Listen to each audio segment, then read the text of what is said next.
should have hopefully the one of the shorter hearings we have on record for the ZBA. So tonight's regularly scheduled meeting of the Darien Zoning Board of Appeals. We are going to hear the application in the order that they were listed on the agenda. If you're being heard on an application, please identify yourself for the record. We generally will deliberate on applications if they close. If we decide to do that, the deliberations are not for public comment. You're certainly allowed to watch but not participate. With that being said, I'm sure I'm missing a bunch of stuff, but we'll start with the public hearing. We've got calendar number 11, 2021. Woody, this application was withdrawn. That's the application of David and Jennifer Brown for 15 Revere Road. So that's withdrawn, so there's no further action required there. We have a continuation of a public hearing, calendar number 8, 2021, the application of Shannon and Jonathan Silsby. This is for the property at 42 Mansfield Avenue, which actually is probably more appropriately called the application for Highland Avenue. We'll go ahead and continue that hearing. It's just some of the procedural history. This has been continued twice, and this is the last evening we have that we can actually take any public comment on this application. It has to be closed tonight. So with all of that being said, I see that Ms. Silsby is available, so we'll go ahead and turn the mic over to her.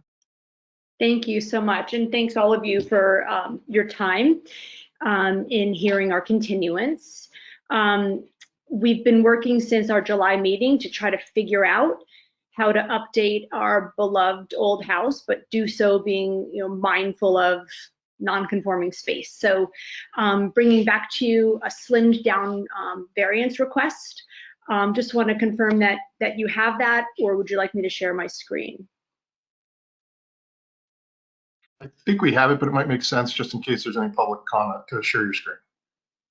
So okay. Olivia, if you could facilitate that.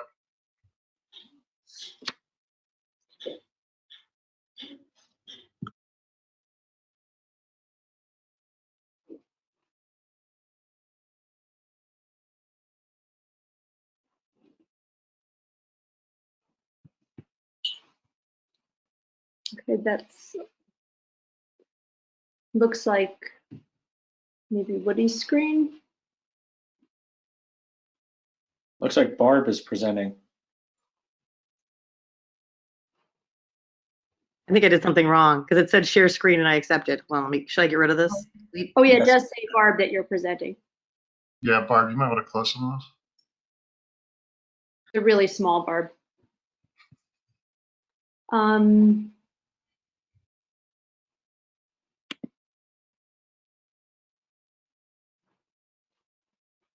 Okay, do you guys see that I'm sharing? I don't know.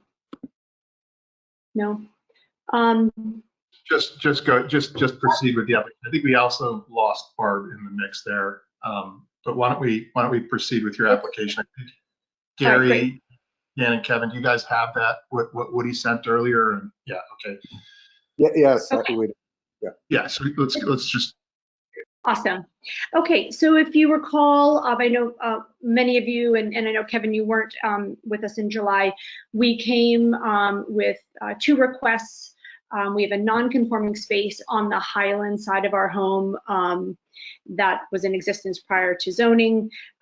We had hoped to expand that while also adding an entry between our existing house and our house and our existing garage. What we would like to do instead is remove the existing non-conforming structure that's on the Highland side of the house. In the original proposal, we talked about that in the proposed addition number 2. To ground us, right now the non-conforming volume of that space is 467 cubic feet, and the non-conforming square footage is 59. So in removing that, we're asking to instead build proposed addition number 1, which you'll see on the drawings. And in building number 1, attaching the house to the garage does become non-conforming. But we've worked with our surveyor and our architect to calculate what part of that becomes non-conforming, also validated with Woody to make sure we were doing the work correctly. You'll see in the pictures on page 2 and 3, I've highlighted that in yellow. You'll see that at the top of both of those pages. That non-conforming volume is 480 cubic feet, and that non-conforming square footage is 48 square feet. So with this renewed strategy, we're actually reducing the non-conforming square footage on the property from 59 square feet current to what would be 48 square feet. And we're essentially keeping the non-conforming volume flat. It's going up minimally, 2.8%, from 467 in the existing non-conforming structure on Highland, which would again be removed. There would be 480 non-conforming cubic feet in building between the house and the garage. So a slimmed down request, noting that we did, the time we took was really trying to figure out how could we do this as simply as possible, being mindful of nonconformity. I'm happy to walk through the photos, the pictures where I've done some color marking to describe if you'd like. I see you nodding, Mike. Yeah. Yeah. Can you just walk me through those? Yep. So the blue, it's just easy. Blue square versus yellow triangle is what we're talking about, right? Okay. Exactly. And we're not talking about the extra X, which is the old proposed addition. We're talking blue square, yellow triangle. Okay, perfect. Yeah. I did just want to note, sorry, Mike, I did just want to note that red is gone, just so it's very clear. So I'm sorry for the additional color, but you've got it, blue versus yellow. Okay, and that's great. And so, I think what we're seeing here from applications, a reduction in nonconformity, and it's less of a swap of nonconformities and more of a reduction in the overall nonconformity on the property. Kevin, I think you would agree with me, and I lean on you a lot, Kevin. I apologize, but I think you'd agree with me when we've got a reduction in nonconformity, it gives us a lot more leeway than if we're looking for a straight variance. And so, to me, I think it makes a lot of sense. But I'm happy to hear any comments from the commission or the board. I agree, Mike, and we can save it for deliberations. When there's a reduction in nonconformity, we don't even need to find that there's a hardship, et cetera. The only question that we think have to deliberate on is while there's a reduction in nonconformity in terms of, I guess, just the square footage of what's being, like, say is in the setback, there's an increase in nonconformance in the overall volume of what is built in there. So that's the only thing I think we need to discuss. But otherwise, I agree with you generally. I don't understand. I thought they were going from. Yeah. Explain that. I'm sorry, Kevin. No, I mean, Shannon, I presume you can explain better than I do. You're reducing, sort of call it the footprint of the nonconformance, but in the new area, you're building up higher, and so there's going to be more volume total. Volume, like 2.8%, so almost flat, minimal increase. Barb, do you want me to chat it again, or? No, I got that. So 2.8%. Now, is there anything you've given up on the property in terms of, like, did you tear down a playhouse or a fence or anything like that? As it relates, sorry, I should have warned you, puppy. I think that answer is no. As it relates to this, Barb, I'm not sure what you mean. that's confusing. So a lot of times what people will do is say, you know, we're asking for more coverage, so we will give up, you know, Yeah. something else on the property. I'm just wondering, and I can't remember from your original submission if you ever talked about that.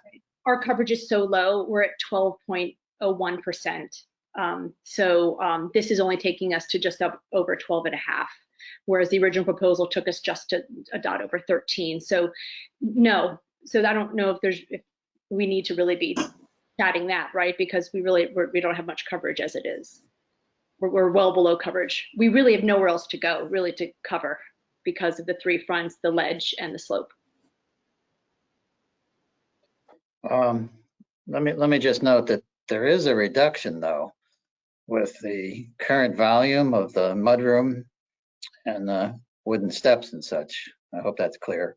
That's out in front of the Highland Avenue front wall of the house, and they would remove that in this plan. So they would literally take away a piece of volume that's in a non-conforming spot.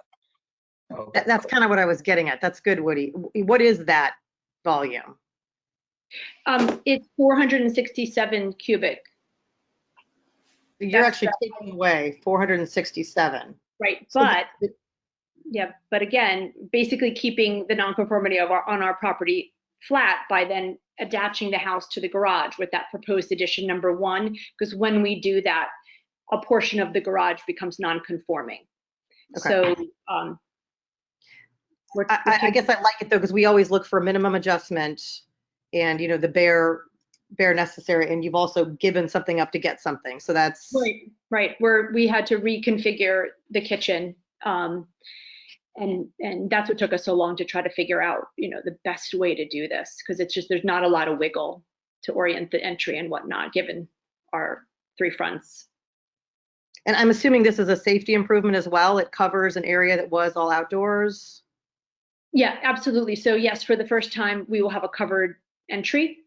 It's also safety in that it'll allow us to expand the driveway, getting some volume off of Highland, which can become difficult. And we've got just, you know, as many neighborhoods in town, you know, dozens and dozens of kids and dogs and walkers and commuters. So that'll be a really huge improvement for the entire neighborhood. Hey, Woody, just quickly, these are clearly the previous set of plans with some handwritten markups, which I have no issue with. Are you going to struggle at all with, you know, the actual implementation of this? Because the layout's going to be different, obviously. I mean, obviously you had to move the stove and put it or the cooktop and put it somewhere. So I don't have any issue. I don't care what you do inside the volume, honestly. I think I'd be fine with it. I just want to make sure staff's okay. Yeah, I think what would be helpful though is maybe a stipulation that before we issue the construction permit, that we have essentially final plans that verify the removal of the front mudroom and landing steps, whatever those are. And that the connection between the garage and the house is as previously planned, and is on the table for you guys. But the interior alteration, like Mike said, I don't think we'd care if the stove was there or wherever, but the volume, I think, is what we're after. There might be a window. I think Ms. Silsby talked last time. Yeah, In place of the mudroom, adjusting that front elevation wall with, I guess, a matching window, or maybe it would be a higher window.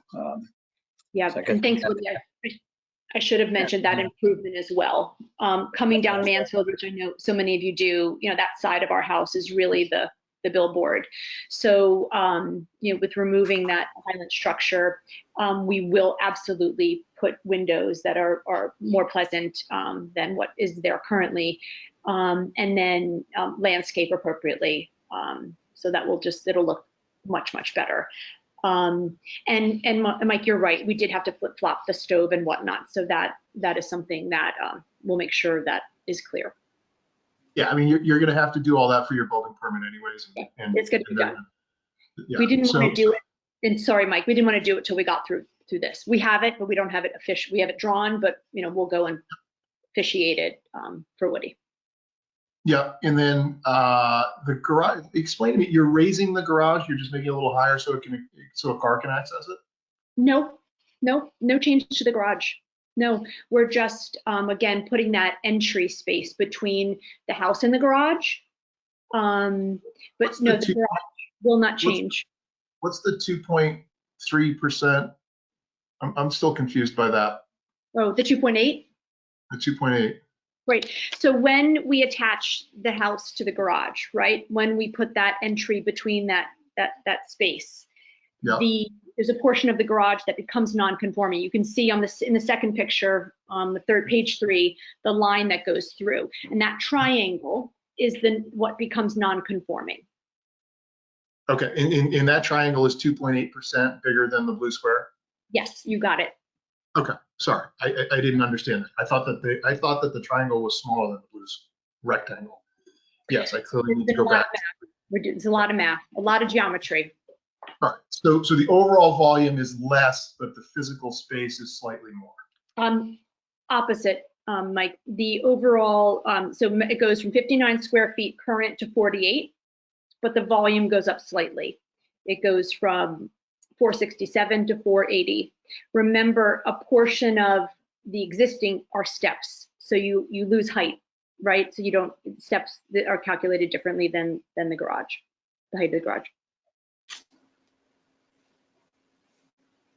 I think I'm going to go to my statement before. I think that's a distinction without a purpose. I think the volume's less. I'm sticking with the volume's less, but that's all right. Okay. That's my narrative. So, Kevin, we heard from you. If you have anything further, or you good? Okay, Gary, anything from you? Any comment, Gary? No, I'm good. Okay, Dan, anything? And I'm sorry, I do want to comment. Shannon, thank you for listening to us when you were with us before, and reacting in such a way that allows us to better consider the application. I really appreciate when applicants listen and kind of get both. Sometimes we just drop clues. Sometimes we're a little more specific about what we think. And thank you for taking that into account when you revised your proposal.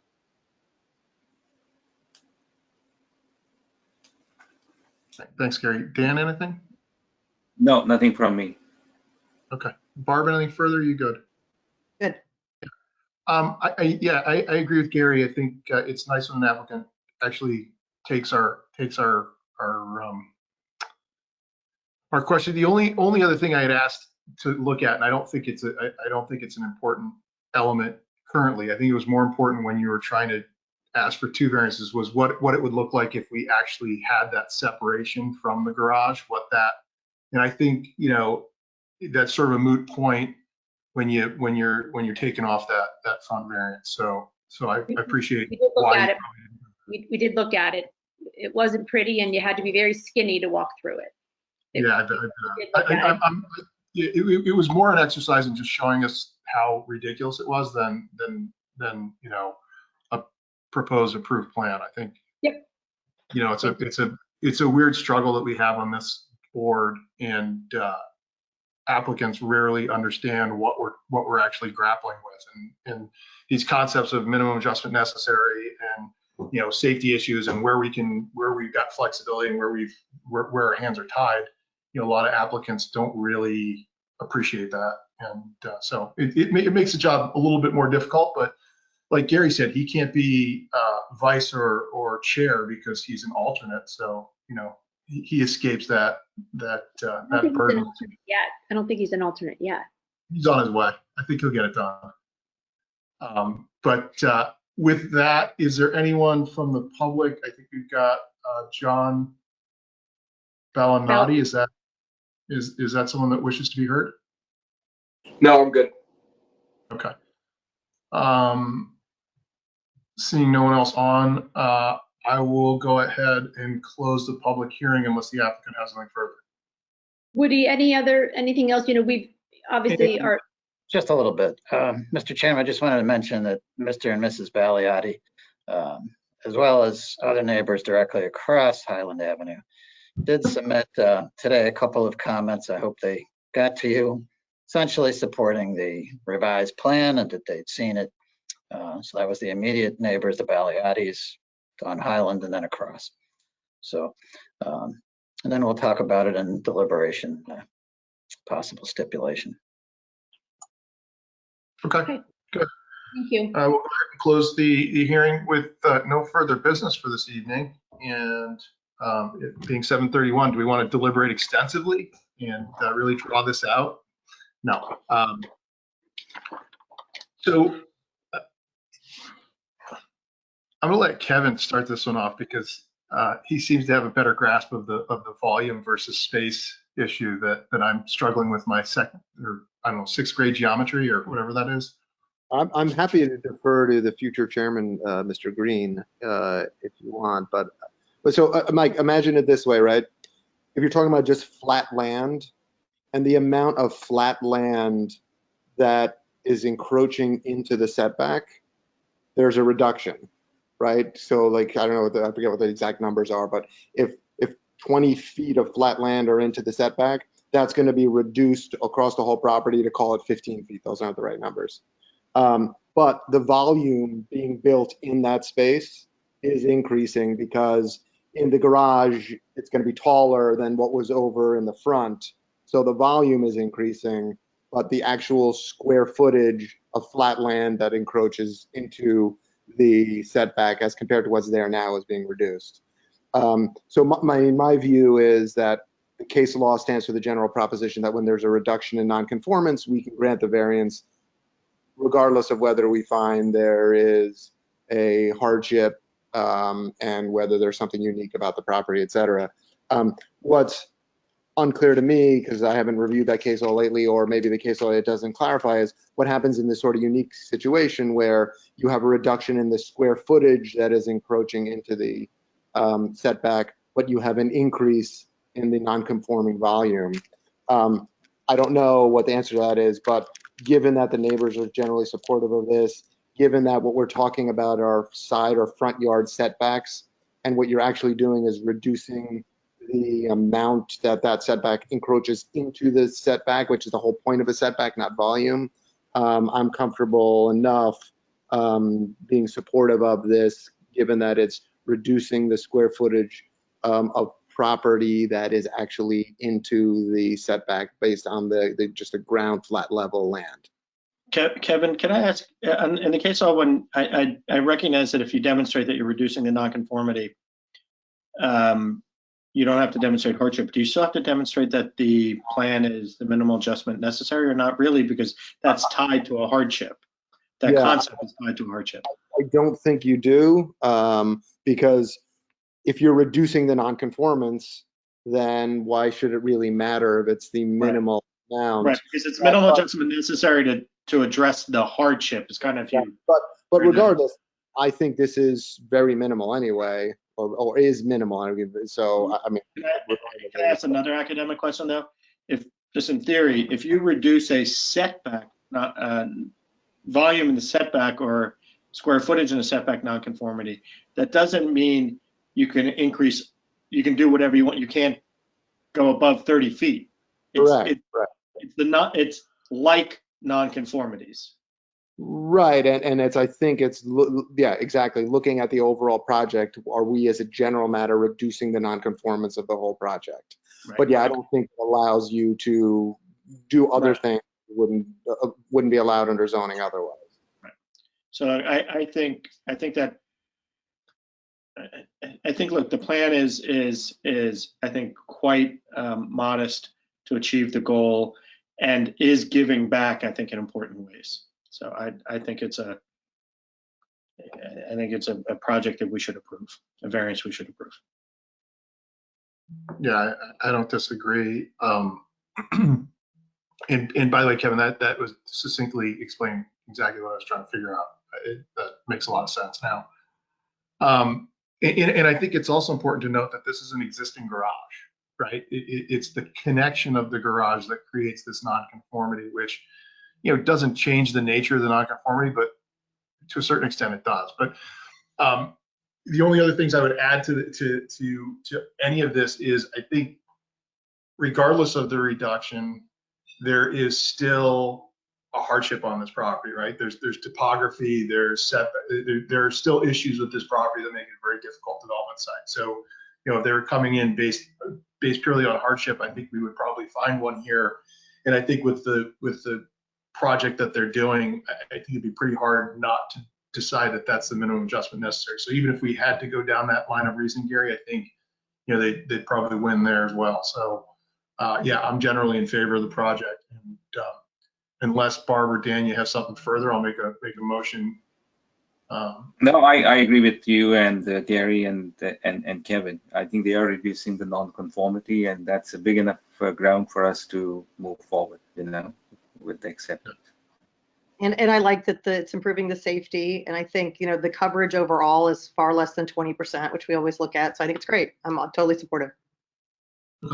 So I'll make a motion to approve with the stipulation, Woody. I think the one you were really concerned about, and I'll give you a second to talk here. I'm not going to close the deliberations, but I do think we need, and I get it, you don't want to spend the money on drafting a whole new set of plans if you don't even know you're going to be able to build what you want to build. So I understand the applicant's predicament there, but we will, ultimately the town will need to see the final set of plans, and that's going to be a requirement of the building department regardless of what we say, but I'm happy to put that in as a stipulation that they've got to get final drawings and provide them to staff as part of their application process. I don't see any need for screening on this project. Like I said, I think the structures are there. They've been there. The neighbors are generally in agreement with it. So, I don't think that we need any stipulation for screening or anything like that. And then I'll open it up to you, Woody, if you had some further comments or things you think we need to be thinking about. Just that the final set of plans, should match the understandings of what's been presented here tonight. Simple wording like that we can craft with the actual resolution that Mike gets to sign. Yeah, so I have no issue with that. I mean, look, if they want to put a closet where they've got a pantry or a toilet where they've got something else, I'm not gonna design their project for them. But I think the uses should be generally in line with the uses that they've shown us here. Yeah, and the window or two or whatever they end up with, apparently they want to match the historical architectural style of the house. So I think it's pretty likely this is going to work out good. So we'll just craft that stipulation and go with that. Yeah, and I'm not even sure we have, because if I remember from the old set of plans, I'm not even sure we would have jurisdiction over those windows anyways. I think they're in conforming locations. So if they want to build a big weird window, I'm pretty sure on the set of plans I looked at, that blue rectangle is the part that's in the non-conforming area, but the actual wall of the house is conforming.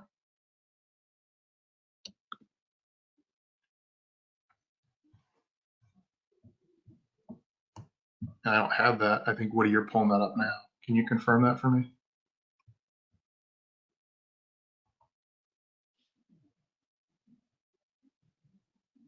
Actually, it's on the second map that the applicant provided. And it looks like the front yard setback runs right through that wall.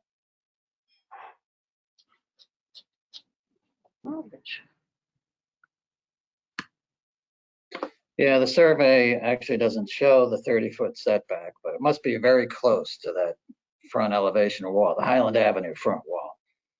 Yeah, if you look at the survey the applicant provided, Woody, on page 3, it's got the front yard 30-foot setback, and that portion of the project would be conforming. So, I'm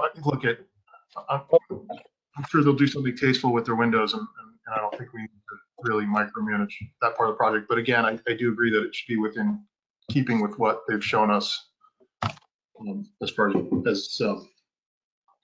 the uses. So with that, Woody, did you have anything else? No. Okay. with that, do I have a second to my long-winded motion?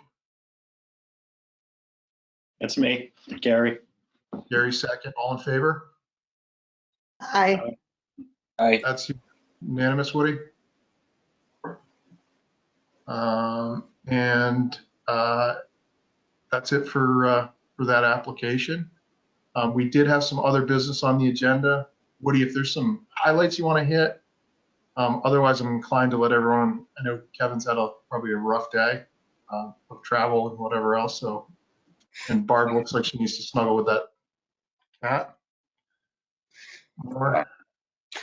How I about hate the, this cat. This is a typical cat. It never like plays with me. Oh my God, it just scratched me. It's ridiculous. okay.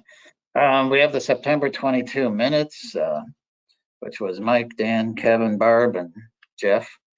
If we can clear those, that would be good. I'll make a motion to approve. I'll second.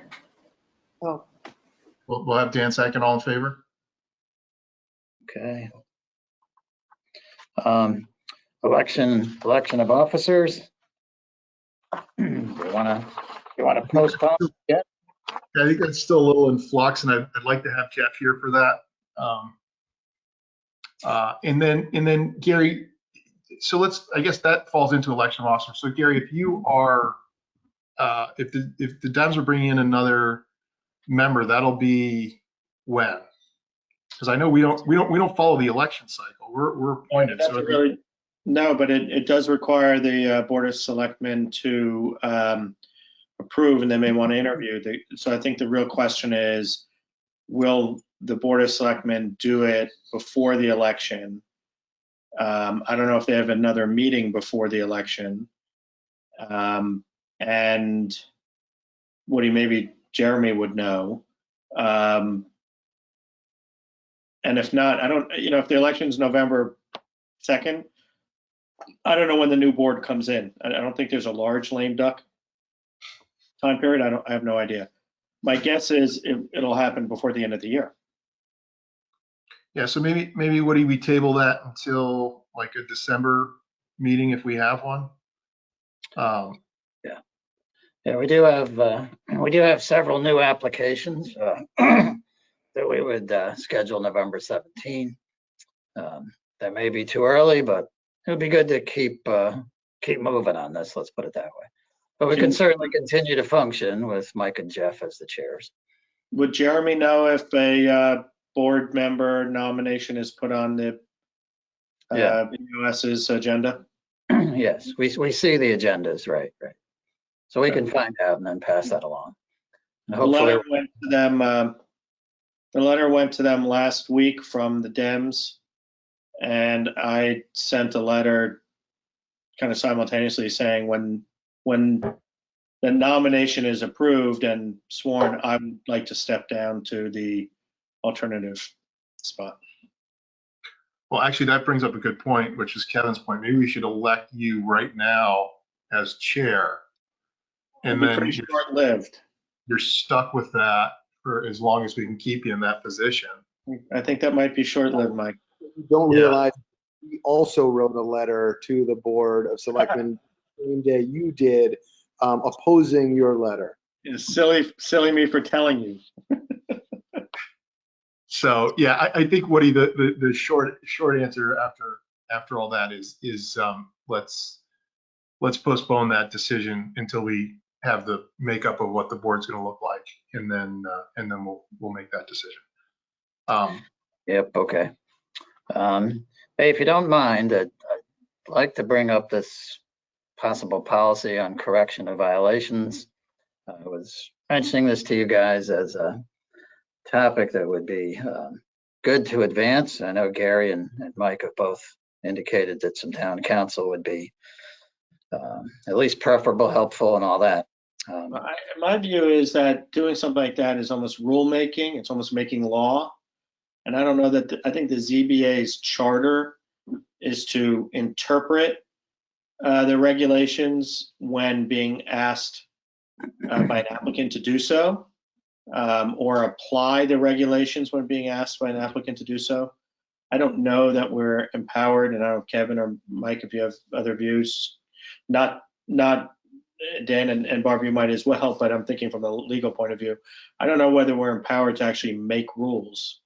Like you must do this when asking for a variance, because in some ways they're not, might not be linked what the violation is to their request for a variance.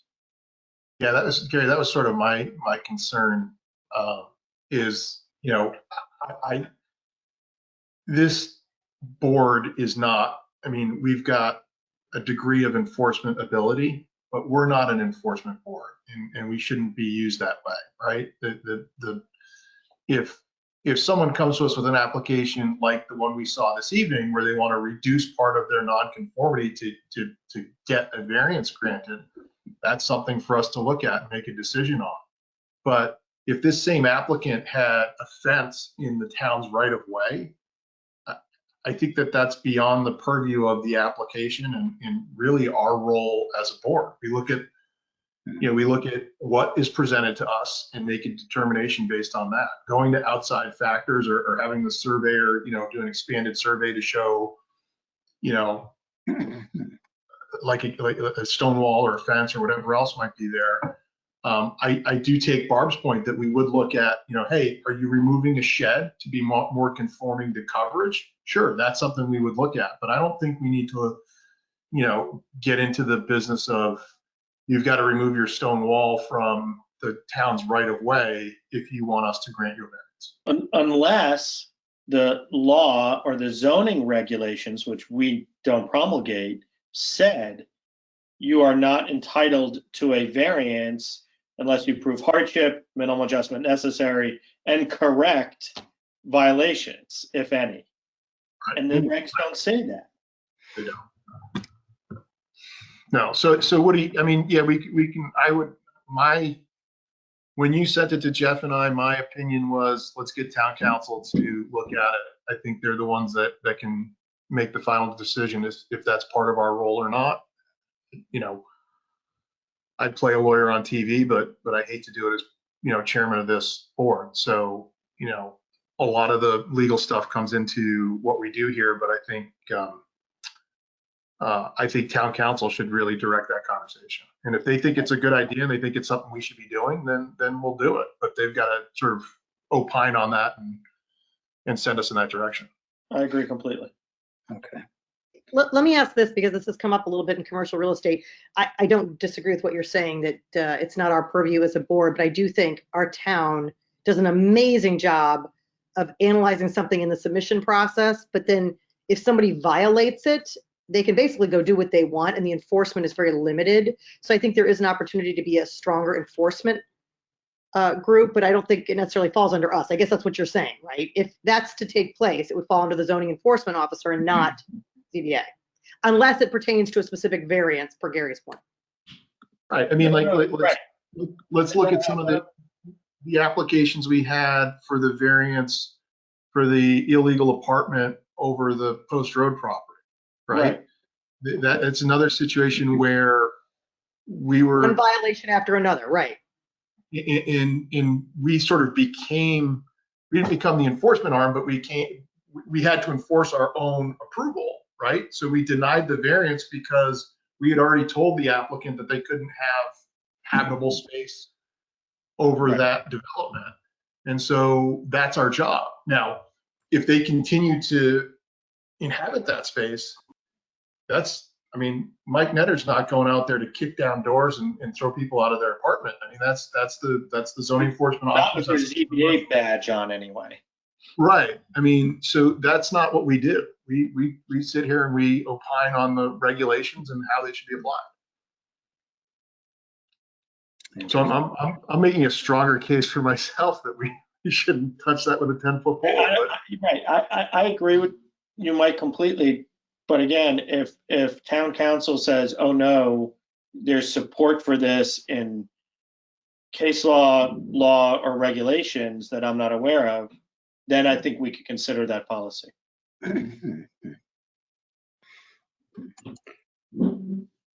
All right, Woody. So I think unfortunately that's the answer. Is let's punt that one over to town council, and I don't know who's working with us over there. Is John Louisa still working with us, or? Not that I know of, but Wayne Fox certainly is. Okay. So I think it would be good. I just wanted to pass along that our practice for a lot of years has resulted in some really good improvements with this general idea of, if they have equipment that wasn't permitted and is sitting right out there in the setback space, that as part of a trade-off for a variance, we've gotten things, let's say, remedied.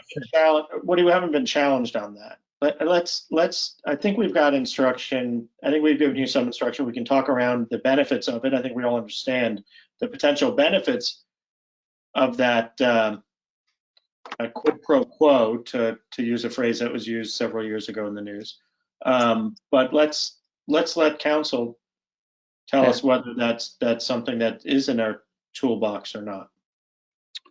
Sure, makes sense. Okay.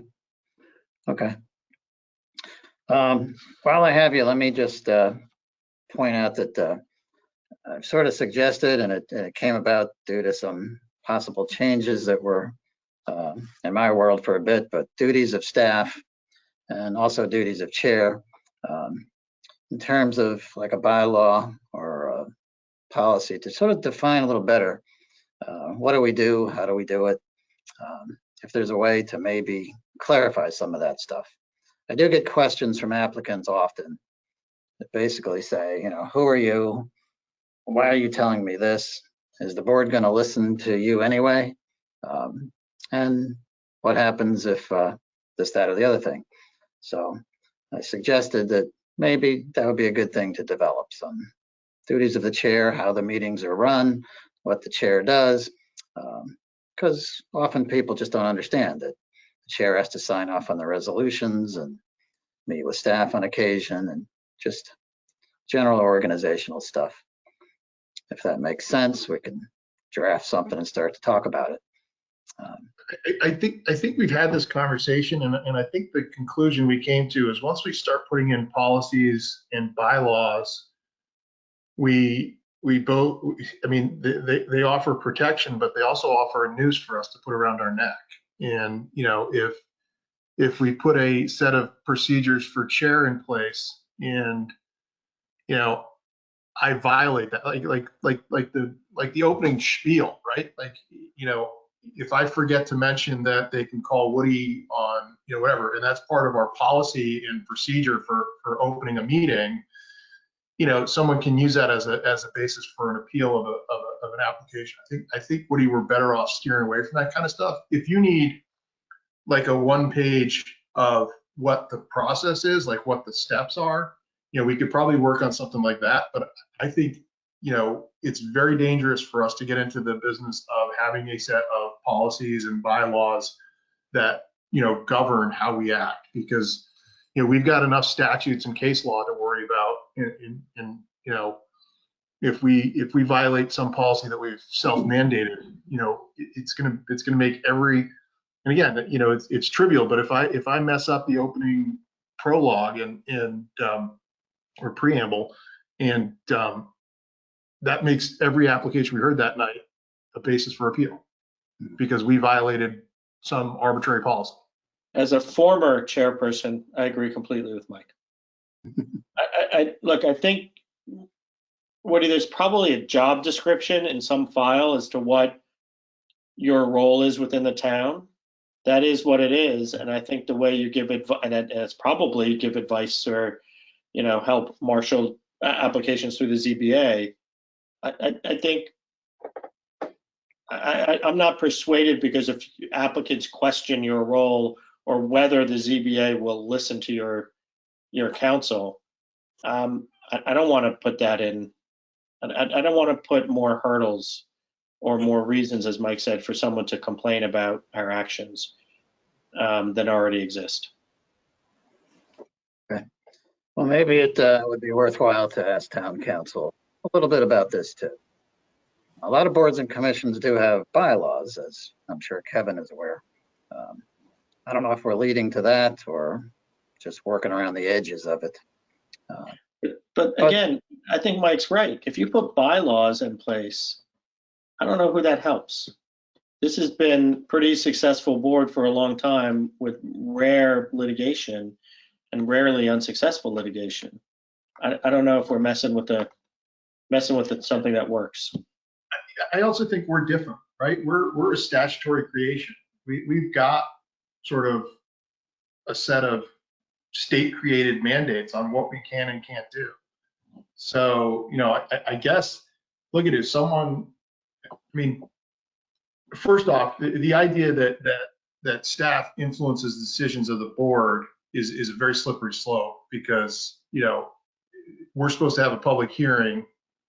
Sorry, not supposed to. We have a public hearing where we take in evidence from staff, from the applicant, from third parties, from neighbors, and we make decisions based on that. So to suggest that, you know, staff is steering some process or has some control of the process, you know, really would be a violation of what we're supposed to be doing at a public hearing. You know, so I think that we need to stay away from that concept. But further, I think, again, we're a statutorily created entity that you know, if an applicant wants to know where we have our authority, I mean, we could print them up a set of statutes and here you go. And you want to read the case law, that's fine. But that's what we're based on, Woody. I don't, you know, the Planning and Zoning Commission has a different set of rules, and I believe they do have their own set of bylaws and things like that, but they're a different entity. They're you know, constructed differently. Even the ARB is you know, it's a subcommittee of the Planning and Zoning Commission. So I mean, that still falls under their own regime. So I'm happy to have town council talk to us about it. I'm pretty sure we talked to town council about it once, and I forget, Bobby, I think is the attorney associate's name over there, and he was strongly opposed to it, but we can try it again. I just want to say something from a common sense standpoint, because I have zero legal background on this. When I first joined this committee, I remember having this discussion with Mike and saying, God, wouldn't we save ourselves so much time and energy if we spelled everything out for people so they understood what the rules are, what the violations are? Shouldn't we just do that? But one of the things I've enjoyed the most about this is that every case is different and unique, and we have the dynamic ability to adjust our rulings based on, you said it, neighbor input, safety, you know, all those kind of things. I've really enjoyed that flexibility. So I mean, as much as I like clearing things up and having rules and formatting, I mean, this is it's a real luxury to be able to do what we do. Okay. All right. So, Woody, any further? I think Fullington's fallen asleep over there. He's got a half scotch and. No, I think we're good. Okay. I think we're right, good. Thank you very much, everyone, for your time this evening. Thank you, Olivia, for your time as well. I will make a motion to adjourn the meeting. Do I have a second? Before you do that, Mike, I'm so sorry. Hold on. There were a couple other things on there. The historic subcommittee, we're going to punt that for a while. That's still in the works in the background. Just want to make sure I say that on the record. Yeah, no, you and I need to connect on that. And all right, so just a couple seconds on that. So we've had some sort of preliminary meetings on that, and I know you prepared something. I haven't seen it. Did you send it to me, Barb? I can send it again. I mean, Liz has continued, the chair of the ARB has continued to make some updates to it. She's had input from planning and zoning. To your point, ARB is just an advisory committee. So she's submitting this for their, maybe not a formal approval, but just kind of getting input. So I will send to you what we have thus far, but I just didn't want to waste anybody's time with it yet. But sure. Yeah, and so let's you and I get together on that and sort of hash that out a little bit more. And I think we need to drag in, you know, I know the chair of ARB is super excited about it and really, it's really important to her, and that's great. But I do think we need to engage with the Planning and Zoning Commission, because I think they have the real teeth to make this thing, excuse me, a reality. We can certainly assist and show where we can have our leeway, but planning and zoning has to have the final authority over it. So let's keep moving forward on that. I think it's a good project, and I think it's something that the town needs. I ran across a property the other day that was a protected property. And I thought it was funny because there's a protected property that, you Has no have to, protection. well, you go to planning and zoning to make amendments to it, but like the conversations aren't around the historical nature of the property or anything like that. It's like, the feasibility and usability of the space and things like that. So there is a mechanism out there. I think we just need to beef it up and make it work. And the spirit of this is more around a committee that supports this. It gives people options and tools. This is not a limitation. This is not about historic districts. This is about, I have a historic home, so I have more options, not less options. The town wants to encourage the preservation and guide you through the process as opposed to making it challenging. So that's the spirit of it, but we need statute to support it. Yeah, and it'll be, it'll be an advisory committee. It won't be, ultimately a decision-making committee, but we can help shepherd people through that process. So I think that makes a lot of sense, and appreciate you putting in the time and effort on that part. With that, I will go ahead and make my motion to adjourn. I think Kevin seconded it with his non-Scotch hand. And can I see who's in favor? And that's unanimous, Woody.